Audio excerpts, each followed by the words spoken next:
today's topic is allergy, and you can't believe nowadays maximum uh, a very large percentage of diseases occurring in India. I am talking about India. वो allergies के कारण हो रही है. आप एक बच्चा चाइल्ड जस्ट बॉर्न, हाँ, वो एलर्जी से ग्रसित हो जा रहा है. Why? There are many causes. सबसे पहला कॉज है पॉल्यूशन.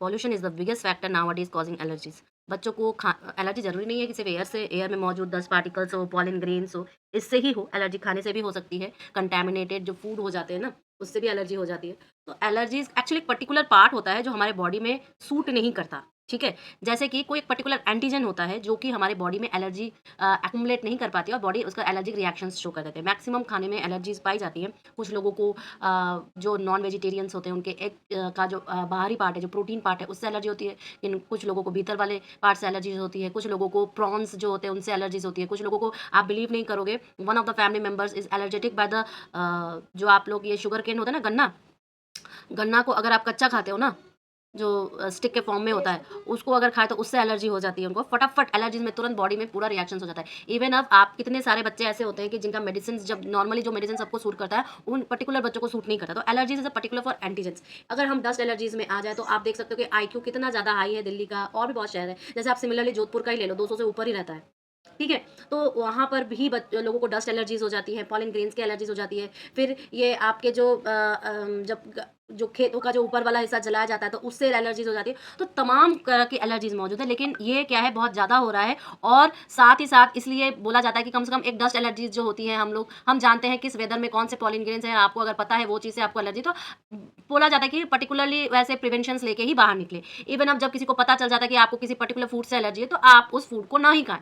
ओके, फिर मेडिकली एलर्जी का टेस्ट भी होता है. बच्चे कुछ एज पर आ जाते हैं तो फिर उनको एलर्जी टेस्ट करा लिया जाता है कि हाँ आपको पर्टिकुलर चीज़ों से एलर्जी है. ठीक है, नाउ डेज मेडिकल साइंस काफी इनहेंस्ड हो चुका है. Now see what they have saying that such reaction by the immune system to something that does not bother most of the people is called allergy. ठीक है, मतलब जो सब peoples को नहीं बॉदर करवाते हैं इम्यून सिस्टम, कुछ लोगों को ये बॉदर करवाते हैं. ठीक है, और उसी को ही हम एलर्जी कहते हैं. अभी हम धीरे धीरे और भी डीप हम लोग जाएंगे. जैसे एलर्जीज में क्या होता है, बॉडी इन्फ्लेमेशन हो जाती है, स्नीजिंग हो जाती है, कफिंग हो जाती है, और भी बहुत सारी बॉडी में red red red red red red patches बन जाते हैं, इचिंग होनी स्टार्ट हो जाती है. ये सब क्या है, ये सब आपके बॉडी रिस्पॉन्स कर रही है जब आपको वो सब्सटेंस की एलर्जी इफेक्ट कर लिया है. क्लियर है? अब body immune system typically adjust to the environment. हमारी बॉडी का जो इम्यून सिस्टम है वो एनवायरमेंट से एडजस्टेड है, अडेप्ट कर चुकी है. लेकिन जैसे कि मान लो pollen grains from the flower, अभी मैंने बताया, ये सारी चीज़ें अदर्स को हार्मलेस हो सकती है, लेकिन कुछ पीपल की इम्यूनिटी सिस्टम जो है उसको परसीव नहीं करती है, उसको एक आउटसाइडर की तरह ट्रीट करती है, अडेप्ट नहीं कर पाती है, और तब जाके एलर्जी स्टार्ट हो जाती है. ठीक है, these foreign substance are called antigens. The antigens that produce allergic reactions in the bodies with whom they interact are called allergens. ठीक है, ये आपको याद करना पड़ेगा. Learn, you have to learn this thing for definition. जहाँ पे subjective questions आएंगे आपको ये लिखना पड़ेगा बेटा. साइंस में थोड़ा स्पेसिफिक होना पड़ता है. ओके, आप ऐसे ही हिस्ट्री जो की तरह हिस्ट्री उसकी तरह आप उसको, I am not complaining about any subject, but in science you have to factual, you have to analytic. आप ऐसे हवा में कुछ नहीं कह सकते. Clear? Now next part is different allergens can enter the body through different routes such as mouth, nose, skin. आपके body में एलर्जी किसी भी तरीके से एंटर कर सकती है. अब आपको स्किन का मैं एग्जांपल, नोज और माउथ का तो बता दिया, स्किन का बताते हैं. कुछ कुछ लोगों को जब बहुत ज़्यादा गर्मी पड़ती है तो उनको एलर्जी हो जाती है. कैसी एलर्जी हो जाती है? बॉडी पूरी रेड रेड पैचेस से भर जाती है. साथ ही साथ बहुत ज़्यादा इचिंग होती है. इचिंग इतनी ज़्यादा हो जाती है कि करते करते करते करते ब्लड निकल जाता है. So that is also allergy. That is also allergy. उनको ये बताया जाता है कि आप धूप में मत निकले, आप एकदम ठंडे माहौल में एसी में बैठे रहो. And see, this is not possible for every kind of people. Economically India is not that much same for everyone, right? So they are causing, so they try not to go outside the direct sunlight. ठीक है, सो इस तरीके से skin में allergy का enter होता है, skin के थ्रू. ठीक है, एलर्जेंस का एंटर होता है. Different allergens can enter the body through different routes. Example, pollen में enter through the nose, mouth and sunlight affects the skin. देखो मैंने अभी बताया ना, सनलाइट अफेक्ट द स्किन. इस तरीके से हो जाता है. क्लियर है?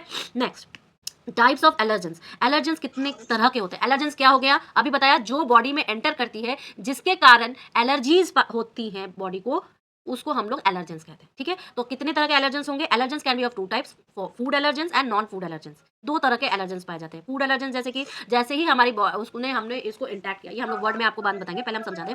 जैसे ही आप फूड के द्वारा बॉडी को उसको एंटर करवाए, फूड में मौजूद है हमारा पर्टिकुलर एलर्जेंस. ठीक है, अब ये क्या किया, ये बॉडी में एंटर किया, हमारे बॉडी जो पर्टिकुलर बॉडी में एंटर किया, उसके जो इम्यून सिस्टम है उसको एक्सेप्ट नहीं कर पाया, उसको क्या कर पाया, एक्सेप्ट नहीं कर पाया, और बॉडी ने उसका रिएक्शन दिखा दिया, बॉडी ने उसको रिएक्शन दिखा दिया और वो एलर्जीज के फॉर्म में आ गई, एलर्जीज के फॉर्म में आ गई। ठीक है, एलर्जीज के फॉर्म में जब बेटा जी आ गई तो बॉडी क्या हो जाएगी, इन्फ्लेम हो जाएगी, इचिंग हो जाएगी, स्नीजिंग होने लगती है, कफिंग होने लगती है, कुछ भी हो सकता है। आपको मैं बता दूं कितने सारे बच्चे ऐसे बॉर्न होते हैं जिनको वीट एलर्जी होती है, वीट एलर्जी होती है। वीट एलर्जी से अब जब उसको वीट ही एलर्जी हो तो वो रोटियां तो आटे के खा नहीं सकता। इंडिया में तो ये ज़्यादा पॉपुलर है, तो फिर वो क्या करता है, बाजरा खाता है, ज्वार खाता है, इन सब चीज़ों के उसको फूड बनाए जाते हैं। कितने बच्चे ऐसे होते हैं कि जिनको गाय के दूध से एलर्जी होती है, तो वो फिर डेयरी प्रोडक्ट्स क्या खाएंगे, वो क्या खाएंगे, तो फिर वो बकरी का दूध पीते हैं। एंड जो गोट मिल्क होता है, गोट मिल्क होता है वो सबसे इजीली डाइजेस्टेड मिल्क होता है। ठीक है, याद रखना, goat milk is the easiest digestive food. इसलिए बहुत जगह, आप मेनली तो राजस्थान में मैं बोलूँगी, राजस्थान में जब बच्चा होता है ना तो उसको जो एक तो 6 मंथ तक आपको कुछ देना ही नहीं है, 6 मंथ तो आपको कुछ देना ही नहीं है एक्सटर्नल। आफ्टर 6 मंथ जो उसको दूध इंट्रोड्यूस कराता है जाता है, आफ्टर 6 मंथ, आफ्टर 6 मंथ उसको जो मिल्क इंट्रोड्यूस कराया जाता है वो गोट का मिल्क होता है, goat milk. Okay, because goat milk is the easily digested, easily digested, digested by newborn. Clear है, न्यू बॉर्न से उसको सबसे ज़्यादा इजीली डाइजेस्टेड है। साथ में मैं ये भी बताऊंगी कि when a person is suffering from malaria, जब पर्सन मलेरिया से अफेक्टेड होता है तो भी उसे गोट मिल्क दिया जाता है, याद रहे। ठीक है, so goat milk is also very good. इसलिए आप देखोगे कि रास्ते में जो पशुपालन होता है, ठीक है, पशुपालन में गोट को पाला जाता है। बहुत बड़ा जो एक आप नहीं पता कि आप उत्तर प्रदेश में देखे हो कि नहीं, but when you come in Rajasthan you will see a big farmers, जिनके पास जमीनें तो है ही, साथ में बहुत बड़ा एक गाय का होता है, भैंसों का होता है और गोट का होता है, जब वो पशुपालन में एंट्री करते हैं। क्लियर,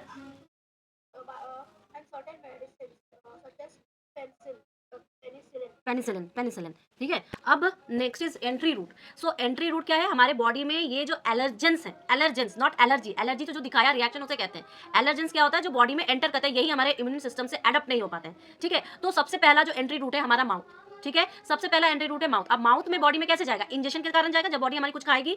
जैसे ही बॉडी हमारी कुछ खाएगी और हमारे माउथ में अगर उसने एलर्जी क्रिएट कर दिया तो उसको हम लोग क्या कहते हैं, ओरल एलर्जी। क्या कहते हैं, ओरल एलर्जी। और ये जो सिम्टम्स है ओरल एलर्जी के क्या क्या है, हमारे जो माउथ में होगा वो इचिंग करेगा, खुजली करेगा। ठीक है, हम अपने गले को क्या करेंगे, स्क्रैच करेंगे, क्योंकि हमारे गले में प्रॉब्लम होती है। शायद आपको नहीं पता है, हम लोग इसको पोचू कहते हैं, अरुई, अरुई सुना है, अरुई, अरुई एक होता है अंडरग्राउंड, जैसे कि आप पोटैटो वगैरह अंडरग्राउंड होते हैं, वैसे अरुई पाया जाता है। कुछ लोगों को अरुई से एलर्जी होती है, वो जैसे ही अरुई का कुछ भी सब्जी वगैरह खाते हैं उनके गले में इतनी कस की खुजली होती है, तो that time they scratch their throat. ठीक है, they start scratching their throat. तो स्वेलिंग इन द लिप्स, कुछ लोगों को लिप्स स्वेल हो जाते हैं, कुछ लोगों का माउथ स्वेल हो जाता है, कुछ लोगों का टंग खुजलाने लगता है, रैशेज आ जाते हैं पूरे माउथ में। So these are what, oral allergies के ये सिम्टम्स है। तो आपको एग्जाम में पूछा जाएगा कि entry route of your allergens and what are the symptoms of oral allergy. Clear, next entry route है हमारा नोज। नोज में जब एलर्जी एंट्री करती है बेटा जी, तो हम उसे क्या कहते हैं, नेसल एलर्जी। देखना कोई कोई लोग लगातार छींकते ही रहेंगे, छींकते ही रहेंगे, छींकते ही रहेंगे, या नाक से पानी बहता ही जाएगा। जैसे कि अब मोस्ट ऑफ द पर्सन जो राजस्थान में रहते हैं, जैसे कि हम लोग जोधपुर में रहते हैं, तो जोधपुर में क्या है कि जैसलमेर हम लोग से बहुत पास है।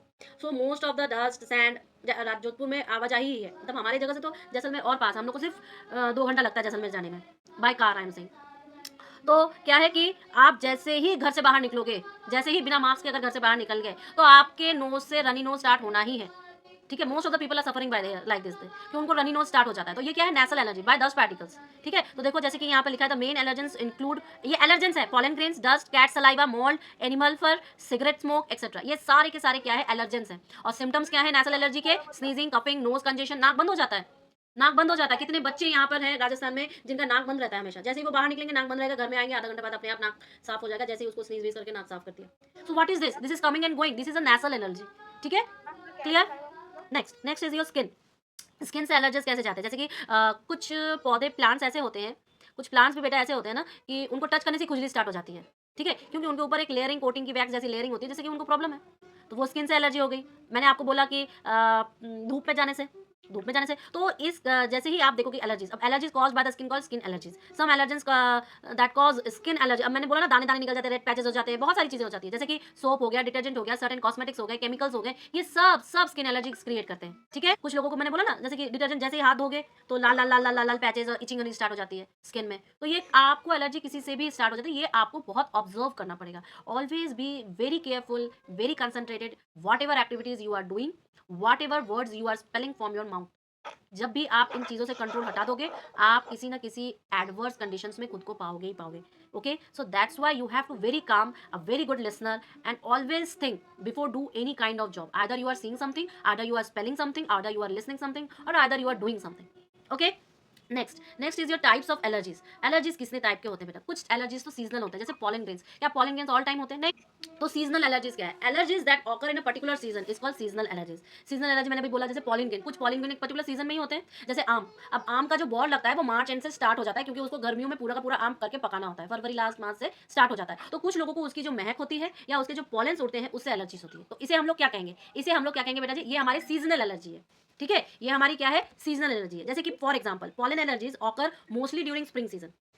क्यों स्प्रिंग सीजन में? क्यों स्प्रिंग सीजन में? क्यों स्प्रिंग सीजन में बता? मैम बिकॉज इस क्योंकि मैम इसी टाइम पॉलन ग्रेन्स जो होते हैं वो मतलब जो इधर ट्रांसफर्स होते हैं फ्रॉम वन प्लांट। हाँ, क्योंकि देखो पॉलन पॉलन प्लांट्स में हर एक का सीजन होता है, हर एक प्लांट का अपना एक सीजन होता है पॉलिनेशन करने का। तो वो उसी टाइम पर ही होंगे। जब वो उसी टाइम पर ही होंगे तो ऑब्वियस ही बात है, इफेक्ट भी उसी टाइम पर करेंगे ना, ऑल टाइम तो इफेक्ट करना नहीं है उनको। क्लियर? सो इन्हें हम लोग क्या कहते हैं? Seasonal allergy. For example pollen allergies that occur in a spring season mostly. Pollen allergy also called as hay fever. कुछ ये जो पॉलन से जो एलर्जीज उत्पन्न होती है इसे हम लोग क्या कहते हैं? Hay fever. ठीक है, तो सीजनल एलर्जीज जो होते हैं often occurs on the onset of the different season. Summer and springs are the two seasons in which most people prone to allergy. Summer और स्प्रिंग में, during spring season pollen grains release in air and affect the people sensitive to them. For example people suffering from column cold, जिसे common cold कहते हैं, या जो people suffering कर रहे हैं एस्थमा से, इन सबको भी बहुत ज़्यादा सीजनल एलर्जीज होती है। ठीक है, समर सीजन में जैसे कि सनलाइट ऑन द एलर्जीज हो जाती हैं, जैसे सन बहुत तेज होता है ना समर सीजन में, तो मैंने आपको कहा कि कितने पीपल को यह सलाह दी जाती है कि आप धूप में उतना ही निकले जितना की जरूरी है, ये तो नॉर्मली टाइम पर आप ठंडे एसी रूम में ही रहो। ठीक है, so why they are said like this way? Because of this reason only. Clear है? This of this summer season, या आप बोलोगे सीजनल एलर्जी। अब moulds grow on rainy season. इसका मतलब मोल्स कब होते हैं? मोल्स तो रेनी सीजन में होंगे। क्यों? क्योंकि उनको तो क्या चाहिए? ह्यूमिड इन्वायरमेंट चाहिए। तो उसके जो स्पोर्स होंगे वो भी एलर्जीज करवाते हैं, मोल्स के स्पोर एलर्जीज करवाते हैं। ठीक है, तो वो क्या कराएगा? इसका मतलब हम बोलेंगे भैया कि मोल्ड एलर्जीज जिनको है वो रेनी सीजन में खुद को बचा के रखे। कौन से सीजन में खुद को बचा के रखे बेटा जी? रेनी सीजन में। क्लियर है ना? इसके बाद पेरिनियल एलर्जीज। पेरिनियल एलर्जीज का मतलब क्या है? कि जो एलर्जी ईयर के किसी भी टाइम हो सकता है। ये सीजनल एलर्जी की तरह नहीं है कि कभी बस एक पर्टिकुलर टाइम पर ही, एक पर्टिकुलर सीजन पर ही हो। वो पूरे टाइम कभी भी आपको अपने चपेट में ले सकता है। तो इसे हम लोग क्या कहते हैं? Perennial allergies. ये सारे आपके उस टाइप के क्वेश्चंस में आएंगे, एमसीक्यूज में भी आ सकते हैं, या आपको बड़े मार्क्स के सब्जेक्टिव क्वेश्चंस में भी आ सकते हैं। क्लियर है ना बेटा?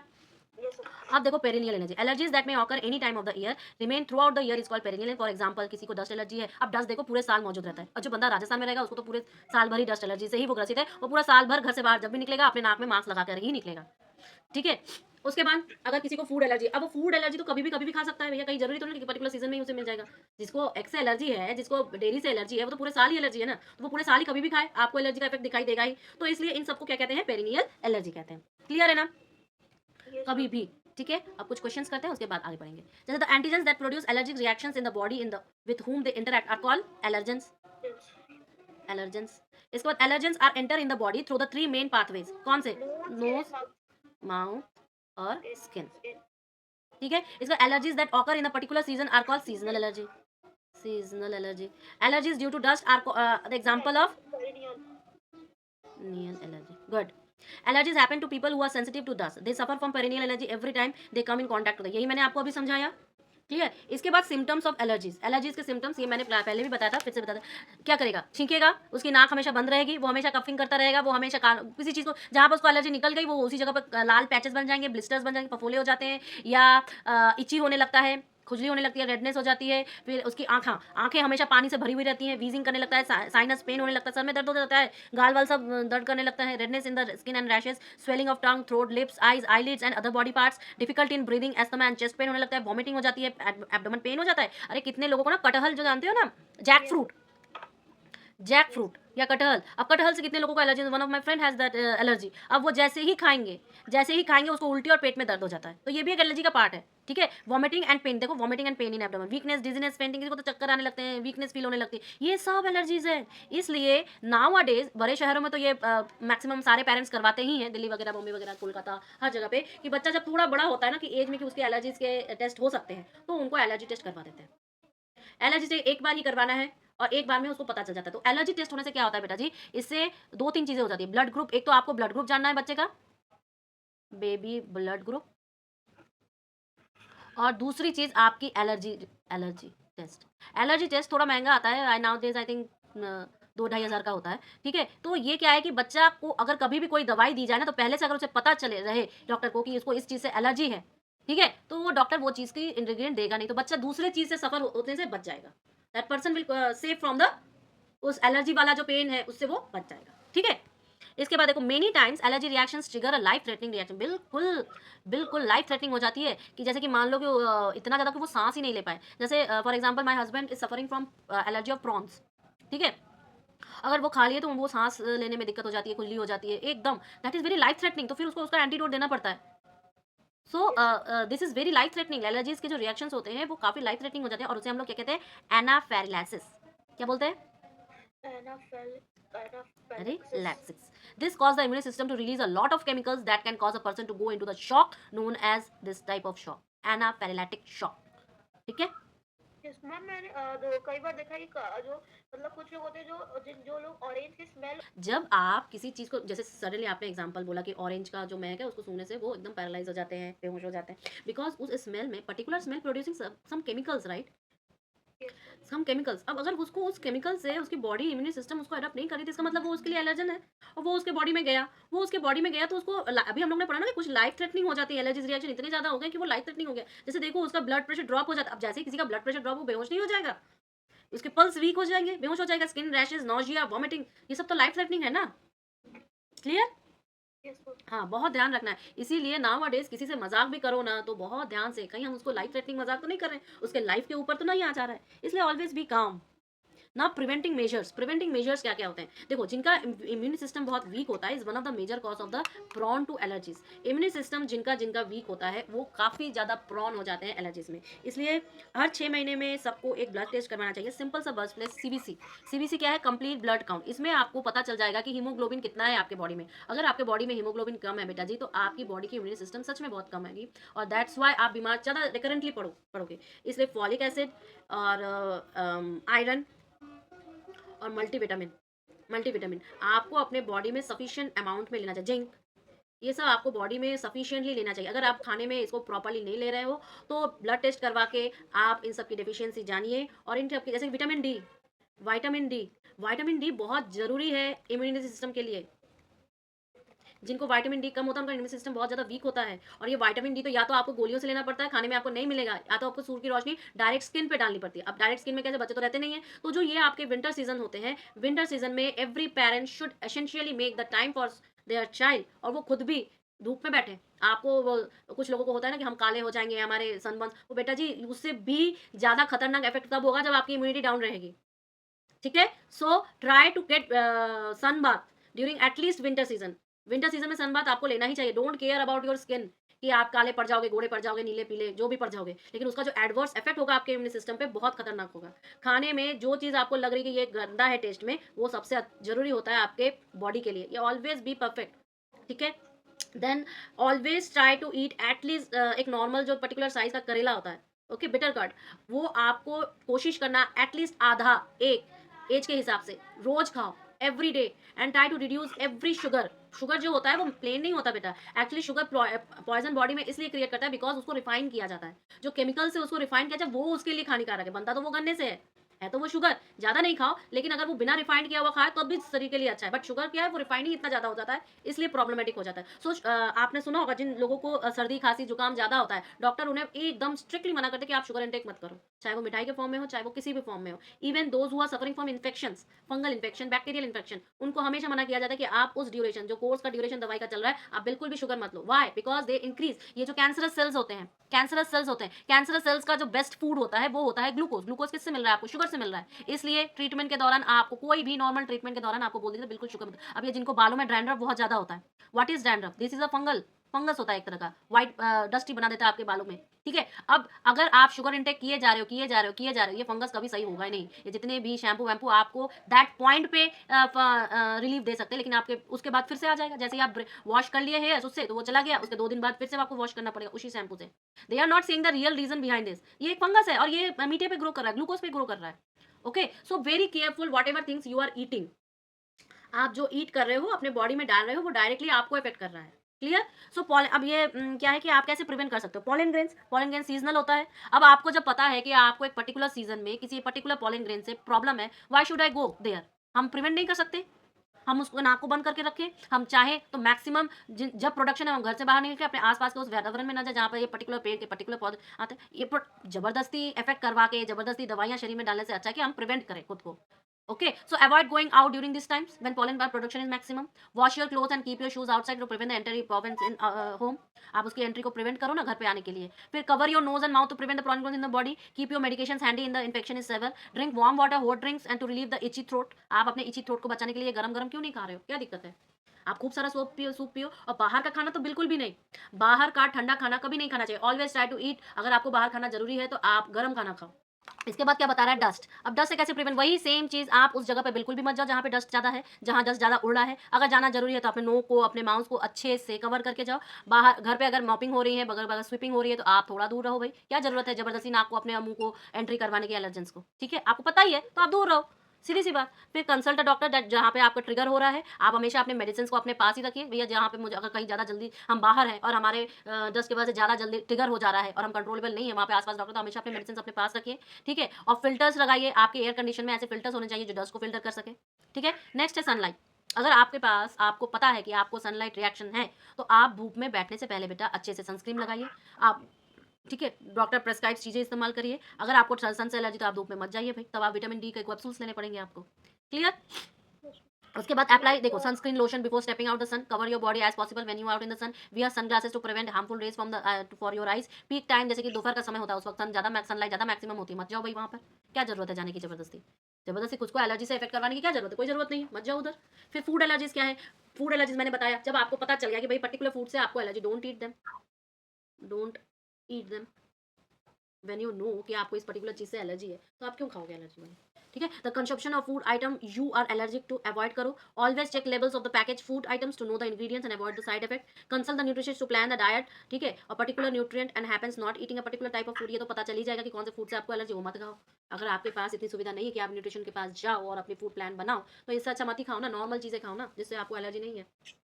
Okay, now the see the insect allergy. Wear full sleeves and quotes. जैसे ही घर से बाहर जाओ, आप फुल स्लीव्स, फुल क्लोथ्स पहनो, या आप जो इंसेक्ट रिपेलेंट केसेस एरियाज होते हैं वहाँ पर मत जाओ, अवॉइड करो। अपने साथ हमेशा वैसे मेडिसिन रखो। तो आप खुद की केयर एलर्जी से खुद को ही कर सकते हो, कोई बाहर वाला आके नहीं करने वाला। हर इंसान को अपनी जो सुरक्षा है, देखो, last of the motto of this chapter is what, when you know what is creating a problem to you, start staying away from it, either it is a person, either it is any external cause. जब आपको लगे कि आपको किसी चीज़ से दिक्कत है, आपके लिए वो अच्छा नहीं है, आप उससे दूर रहो, maintain distance. This is the main cause. Clear? Okay? Yes, sir. Next, the best way to prevent yourself from any kind of disease और allergy, eat balanced diet to build your immune system. अपने immune system को build करना बहुत ज़रूरी है बेटा, इसलिए particular balance diet लीजिए। Keep yourself fit by exercising regularly with the help of building immune system. अब आप बॉडी में जितना भी फैट खा रहे हो, उस फैट को बर्न करने लायक एक्सरसाइज भी करो, फिजिकल एक्टिविटी भी करो। फिजिकल एक्टिविटी बेटा जी, कोई बंदा हमेशा तो स्विम नहीं कर सकता, कोई बंदा हमेशा जिम नहीं जा सकता, कोई बंदा हमेशा रनिंग नहीं कर सकता, लेकिन इतना तो कर सकता है ना, वॉक तो कर सकता है, योगा तो कर सकता है, वॉक सामने के अपने घर पे वो वॉक तो कर सकता है, या घर के बाहर जो गली है वहां पर तो वॉक कर सकता है। तो मेक अ रूटीन कि आप खाना खाने के बाद डायरेक्ट मत सो। वेरी गुड, आप जितने भी न्यूट्रिशनिस्ट देखो, बॉडी बिल्डर्स देखो, फेमस पर्सन देखो, या सक्सेसफुल पर्सन देखो, वो सब 7 PM या मैक्सिमम 7:30 PM, 8 तो ज़्यादा ही बोलूँगी, के बीच में अपना डिनर कंप्लीट कर लेते हैं। Dinner complete, it is the best time, because इसको करने के बाद आप तुरंत तो सोओगे नहीं। सोने के लिए आपको 10 चाहिए, या 10 तो मैंने बहुत ज़्यादा बोल दिया, 9 साढ़े 9 तक आपको स्लीप करना चाहिए, जिससे कि आप भोर में अच्छे से उठ के पढ़ाई या जो अपना काम करना चाहो वो कर सको।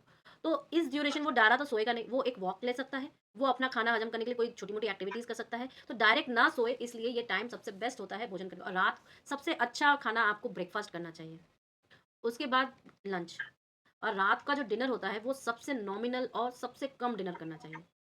दिस इज द मेन, तब जाके आपकी पूरी बॉडी में जितना खाना एंट्री हुआ है वो पूरा डाइजेस्ट होगा, और डाइजेस्ट होके आपके इम्यून सिस्टम में एक्युमुलेट होगा। जो चीज़ आपके ये शुगर वगैरह अगर आपके बॉडी में टोटली एक्युमुलेट नहीं हुई ना, तो वो फैट जम जाती है बेटा जी, वो फैट जम जाती है, फैट के फॉर्म में हो जाती है, लिवर में फैट जम जाता है, बॉडी के किसी भी हिस्से में फैट जम सकता है। आपको बिलीव नहीं होगा, जो ग्लूकोज फैट के रूप में जम जाता है छोटे छोटे बच्चों में, वो फैट उनके दिमाग में जाके जमता है। आप नेट पे सर्च कर लेना, आप कहीं भी सर्च कर लेना, किसी भी जर्नल को पढ़ लेना साइंटिफिक।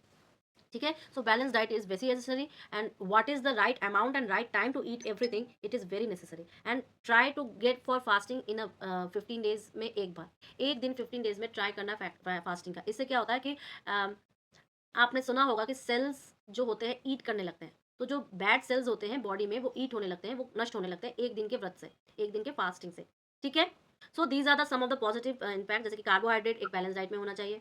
फैट का अमाउंट भी देखो उतने कितने, गुड फैट लो, गुड फैट लो, डेयरी प्रोडक्ट से फैट लो, vegetable oil, these are very much. Actually कोई भी चीज़ नेचुरली तो नहीं आ रही है ना, वो प्रोसेस्ड होते होते होते होते आ रही है. और प्रोसेस्ड कैसे होता है? जब हम उसको प्रिवेंट करते हैं, प्रिजर्व करने की कोशिश करते हैं. जब हम किसी चीज़ को प्रिजर्व करने की कोशिश करते हैं बेटा जी, तो हम उसमें केमिकल्स ऐड करेंगे ही करेंगे. बिना केमिकल ऐड से चीज़ें प्रिवेंट होगी नहीं, प्रिजर्व होगी नहीं, और यही केमिकल्स हमारे बॉडी को अफेक्ट करने लगते हैं. ठीक है. सो ट्राई टू टेक घी मोर. जो गाय के दूध की घी होती है, शुद्ध देसी घी होती है, वो लीजिए, वो ज़्यादा हेल्पफुल है. प्रोटीन बहुत ज़्यादा होना चाहिए, आपके मल्टीविटामिन मिनरल्स बहुत ज़्यादा होने चाहिए, फ्रूट्स होने चाहिए. This is the proper balance diet. Clear?